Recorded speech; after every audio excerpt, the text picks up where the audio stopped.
Tutors, Crypto Tutors, hey. It's a way. Making money in my sleep? Making money in my sleep. I love when you do that. I love when you rock out. We gotta get a two-step. We gotta get a TikTok popping, okay? Like, I'm gonna hold you to that, Casmir. I just want to take a moment to just double down on exactly why we have the luxury and the privilege to host the most brilliant minds in crypto and blockchain. And that is because we at Crypto Tutors are dedicated to simplifying crypto. Why does it have to be so hard? Well, that's the question that you're getting and will get answered at cryptotutors.com, so check it out. But essentially, our mission is to simplify crypto through e-learning, one-on-one tutoring, so that we can empower and help transform knowledge into wealth. And speaking of knowledge into wealth, Casmir, you are one of the most decorated in the game. I am, there's so many accolades and there's so much that you've contributed already. And just knowing that like crypto's been around maybe 10 plus years or so. I think Bitcoin just turned 12. But non-fungible tokens, which is what we've been discussing, are relatively new to the space. And, before we get into all that good stuff, I would just love to know, like, let's take several steps back and just understand, like, how did you become who you are? Well, yeah, I think, growing up as a kid in the 90s, I was heavily influenced by video games culture. I was heavily influenced by, the computer industry, like rapidly creating personal computers at home. And I was just always really fascinated with, the internet. Like I came about at a time where the internet was like this new portal, this new pathway. And, the more and more I got interested into it, I got introduced to cyberpunk culture. And in college is when I started diving down these rabbit holes of cyberpunkdom. And it's actually where I... That's affordable. That's tweetable. So I found the Bitcoin white paper in the cyberpunkdom sphere. It was on a forum somewhere on some site that's probably on the Wayback Machine now. And I was just totally fascinated with this because, my interest lies in between, intellectual property and actually getting rid of the middleman and the banks specifically, when you need to leverage your IP or labels or anything IP, like that. Intellectual property.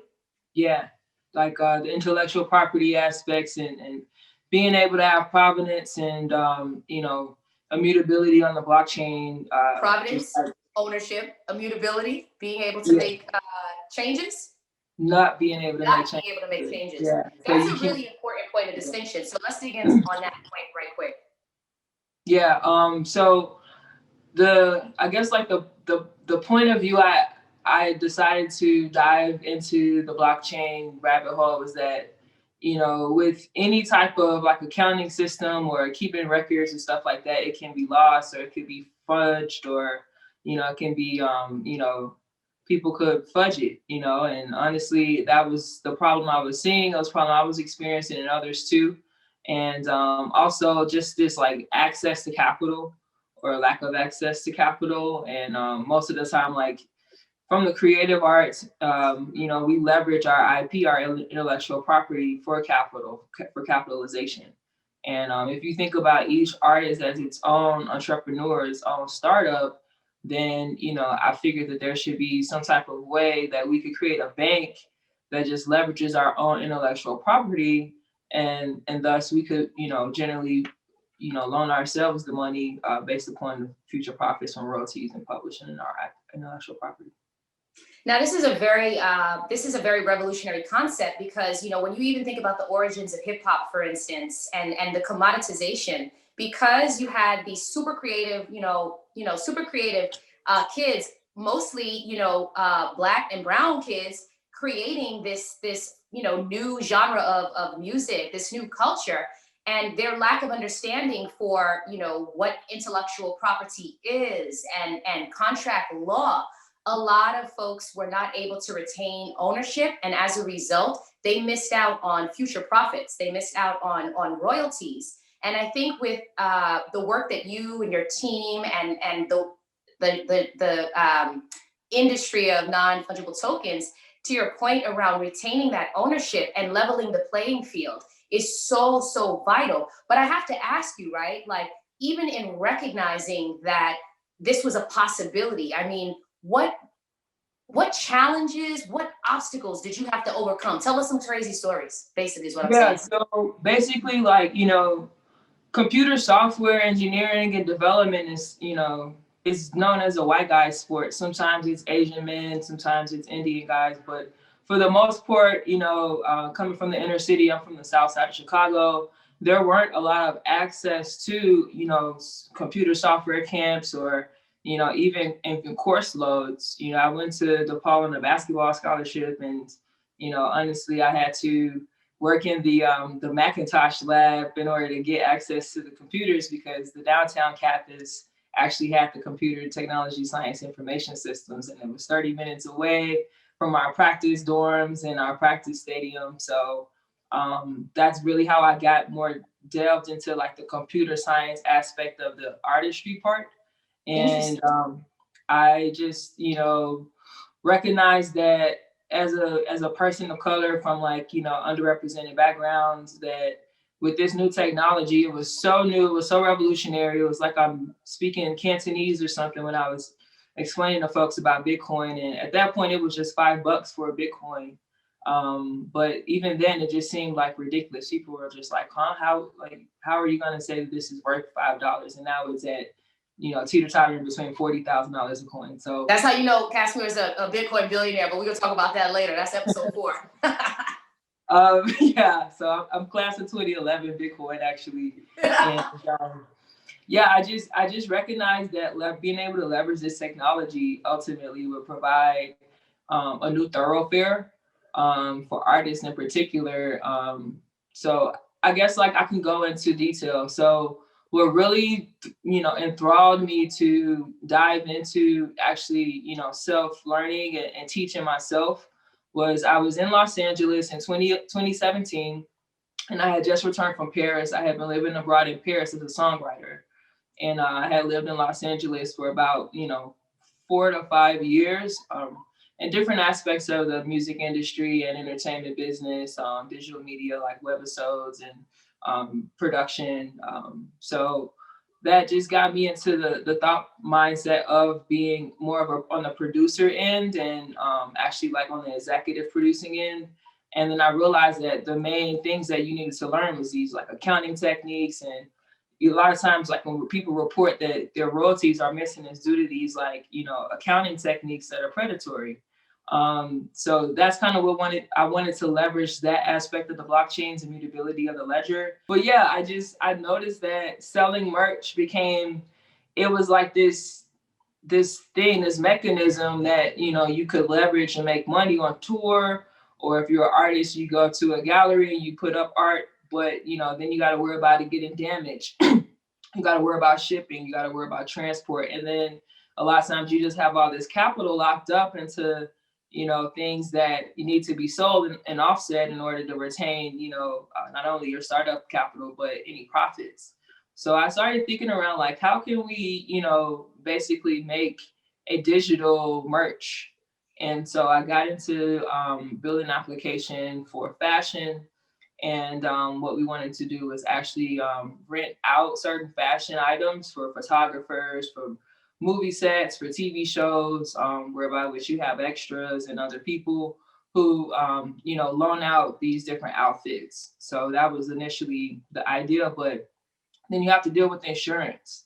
And then who's going to insure all these things? And so I started to think hey, maybe we can just insure it using the blockchain and, have this ledger hold, state for that. And so from that, I started thinking, well, if we can do this for fashion and different goods, like different, Supreme or Buscemi's or different upper echelon brands, what would happen if we actually took this into the video game sphere? And that's what got me into the metaverse concept. And I just threw myself into, learning voraciously about it. And that's when I was introduced to the ERC 721 standard. Okay, so we haven't touched upon the metaverse just yet, and before people's minds start blowing and like ERC and Solidity and whatnot, uh, we need to keep it to the like lowest common denominator. And like even myself, I'm still relatively new to the crypto game. I've been studying much like um, everyone should, because you should know, you should not act without knowing as much as you possibly can, and be very thoughtful around that.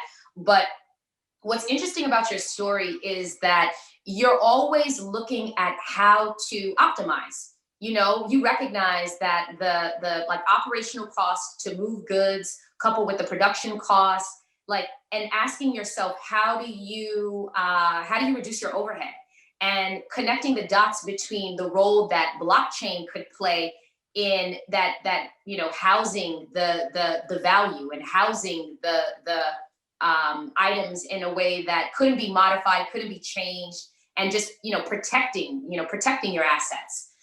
So I wanted to call that out because I feel like that's a very important concept, and encourage people to think outside of the box, right? Secondly, I want to say, as we start to think about you making the transition from the material to the digital world, what really prompted you? Like, what was the like aha moment that like I'm on some carpe diem, like seizing the day type of situation? What was that moment that really pushed you? That's a really good question. I I'm guess I smarter than I ultimately look. believe I believe that in the future, our commerce and our digital identities will be our prevailing mechanism for social interaction. Because as we progress further and further, I've seen cassette tapes, I've seen CDs, I've ultimately seen the MP3 and the MP4 formats, and then I just saw the NFT format as a natural progression in this space. Because, for instance, with Sneaker Cred, people collect physical sneakers that they don't even wear, and they use them as a form of a collectible and as an investable asset. Collateral. Yeah, and so I just extended that into the digital space and said, hey, how about we abstract away the storage of that? Because if you go to a sneakerhead's house, they might have several rooms, maybe a basement or several different closets or even bedrooms, just storing sneakers. And I just thought about it in a way in which, if I could programmatically create an object that could represent this tangible object in physical space, and then also assigning value onto the blockchain, then that value could be stored and could also be transferred and used as a form of a digital asset and product and collectible in the metaverse. So a couple things for those of folks that are not familiar with the term, a sneakerhead, like that's somebody that is a sneaker connoisseur, somebody who's like super passionate about it and collects sneakers and so forth. And then secondly, we use the term metaverse a couple of times, and I want to circle back to that because I don't know if people understand, and I myself am still beginning to understand. There's a lot to unpack there, but just like how the breadth and the scope of the metaverse. What is the metaverse? So if you've ever seen that movie Ready Player One, I have they not. talked about the Oasis. That's my homework. That's your homework. Yeah, that's some homework. And it's based upon this book, but essentially, just to get to the point, the idea is that in the future, we will all be able to participate into this, oasis or this metaverse. And then you are able to project your digital identity and participate in social activities and economic activities, and that's where the majority of the value is stored, is within this interoperable, interconnected platform. Because right now is the way the world stands with Web 2. Everything is separated in silos. It's Facebook's data centers, it's Google's data stores, it's Amazon Web3. Now with Web3, we're able to introduce interoperability, and even for the most part in blockchain right now, it's currently siloed off into the Bitcoin blockchain, Ethereum's blockchain, and other blockchains and so forth. And so with the metaverse and having like, ownership and retaining ownership of like your digital representation, what are the implications of that? Like, you and I, for instance, how can we leverage our digital representation and sort of maximize our presence within this digital domain? Well, I think there's a lot of examples of that in the physical space, right?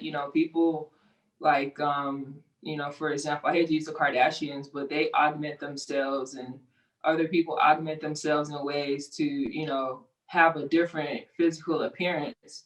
And so you can just extend that out into the metaverse, right? Like, you might want to have like, other attributes that you might not have necessarily in the physical space, but you could be a robot, you could be, a bunny rabbit, or you could be, 7 feet tall or whatever you want to be. But it allows you to actually own that identity and take that identity, across the different digital spaces that you inhabit. And so, so portability, right? So one of the challenges associated with the physical limitation that we have, right? There's but so many places we could be. And so, and we're also limited to infrastructure, like we're limited to transportation, what transportation we can afford, which has been a barrier to entry for many, people of color, not having access to transportation, not being able to afford, transportation. And as a result, there being a limitation with opportunities. And so when we circle back to the metaverse, I would love to hear how opportunistic is the metaverse given the lack of some of those limitations in the physical?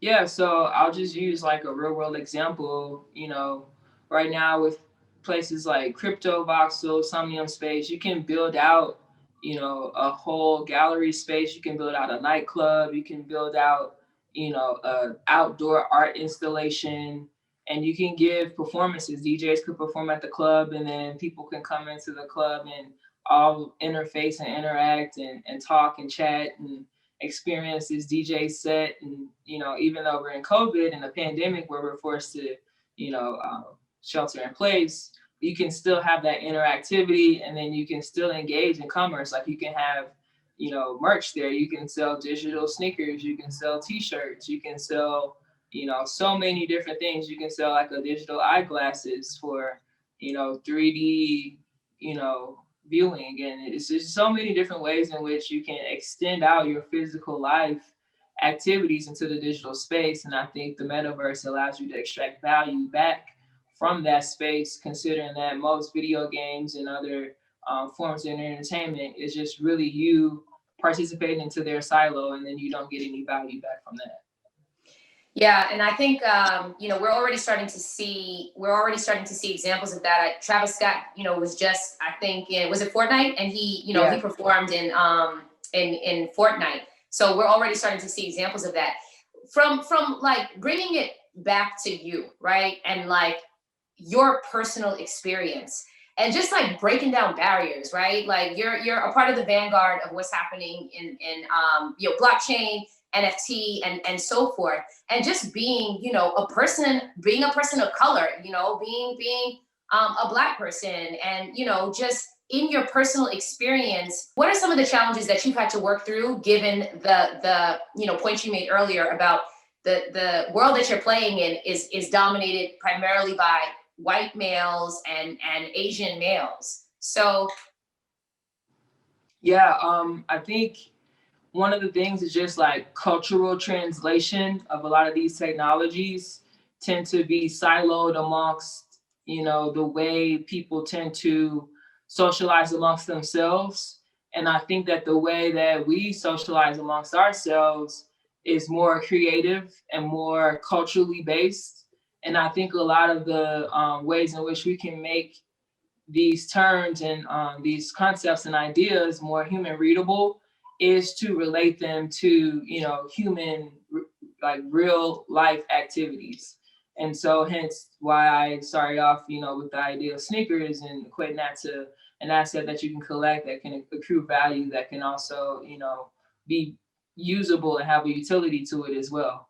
And secondly, with Trap Chain, like, blockchain as a service for providing interoperability across multiple blockchains, right? Like you want to be able to send an NFT from Cosmos to Polkadot to Ethereum, potentially to Bitcoin and maybe even other blockchains as well. So I think that ultimately, trying to couch these terms into more relatable ways in which, folks can think how they can participate is really key. And I think it just comes down to the language barrier due to lack of cultural, translation.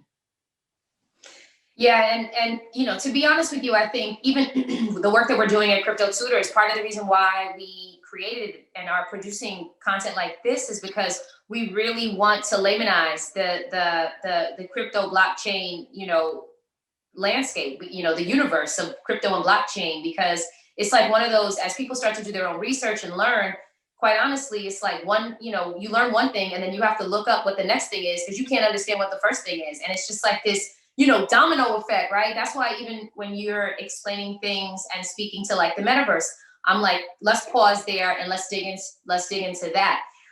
For someone though who lives in the future, who is creating the future, I have to ask you, I'd be remiss if I didn't ask, what do you see for the future? Well, I'm a huge sci-fi nerd. I'm also a history buff. Like I studied art history. And what don't you do is the question. Like, can I just be like you when I grow up? I'll never grow up, but I'm just saying. But I think, if you just put this in the context of Black history, since we're in Black History Month recording this, I think the contributions of Black people to computer science and technology and information systems have been hidden. That movie Hidden Figures, we've helped write the math that sent, folks to the moon and all sorts of other different ways we have contributed. And I think that, by you guys producing content like this, we can show that you can still be cool and be a nerd and have tremendous contributions to a space that is highly, cryptographically, intense and spans across multiple different levels and genres of computer science. So I think in the future, we will have right now interfaces that will allow us to participate without necessarily being able to understand the layer one or the consensus mechanisms, but actually be able to obtain access to the capital that is provided by being able to utilize blockchain and NFTs and unlock a lot of that capital that would get sucked out from a lot of these older mechanisms in the arts and entertainment industries. Yeah, I think that there have been gatekeepers that have prevented the creators of the art and the music and the, ideas, right? Like, I think there's been it's by design that, we can create, but we're not necessarily compensated. And, the decentralization associated with what blockchain offers, it supersedes just, currency. It supersedes just monetary value. And everything that you've shared today, I hope people leave this, experience with the notion of what can I do? What can I create? And how do I productize that? I think that's a very good question to ask ourselves. Like, how do I productize it and how do I protect it? And I think, ask Casmir on Twitter. I know you do. And again, even in service of the community and helping to close the knowledge gap, you yourself have a really dope discussion every single Tuesday on Clubhouse where you talk about what's going on. Fancy Pie, I try to, step up to the stage, but I couldn't necessarily hold my weight with you big wigs, but I'm getting there, I'm getting there.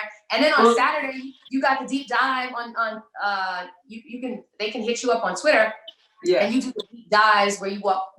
This is what you say. You say, when Casmir says, I'm gonna throw them in the deep end, you're not kidding. You're not kidding. Like, I took the course and I was like, okay, well, what's MetaMask and what's OpenSea? And just the fact that you exposed me to that, I was like, let me go and do my own due diligence. So they gotta keep following you if they want a guidepost into the future.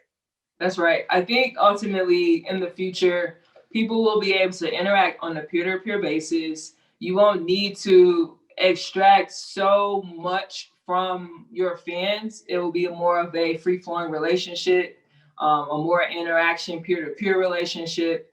I think that, you know, some of the mistakes that we've observed is because you have to exploit the artists and exploit their IP at such levels to be able to sustain a profit, a revenue stream, because it was so many middlemen involved that were extracting profits along the way. And I think ultimately every artist has like a core group of super fans that really, you know, connect with them on a cerebral level, on like a, you know, cultural level, or just like a vibe.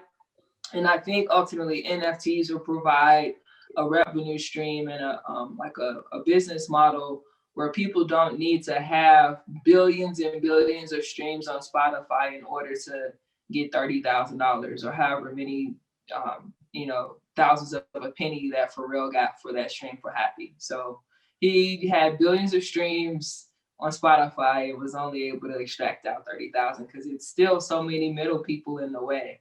And I think ultimately, you know, every artist will have their lane. I think the late great Nipsey Hussle led a great business model where he created collectibles.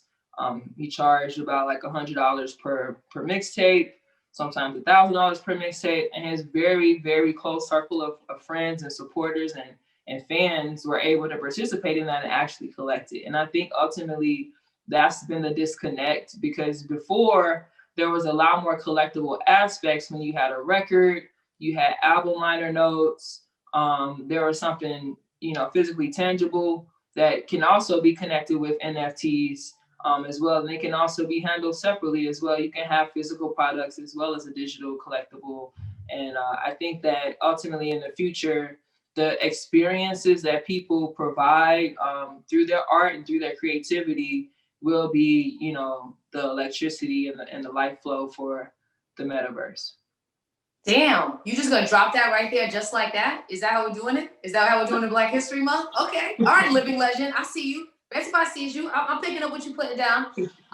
It's so interesting because I think to wrap it up, like the notion of be your own economy, right? Like we have the means now to become our own economies. And if you don't know what that means, Casmir has touched upon so many different aspects of how to actualize becoming your own economy. NFTs are part and parcel to that process. We again are so appreciative to have you on the crypto couch. We're so grateful to have you as a representative that is leading the charge and showing the way. And to wrap it up, Casmir, there is a Ghanaian expression, Sankofa, which means, you know, go back and bring forward. So thank you for coming back and bringing us forward into the future with you. And we're grateful to have you on the crypto couch. Absolutely, that's a great point.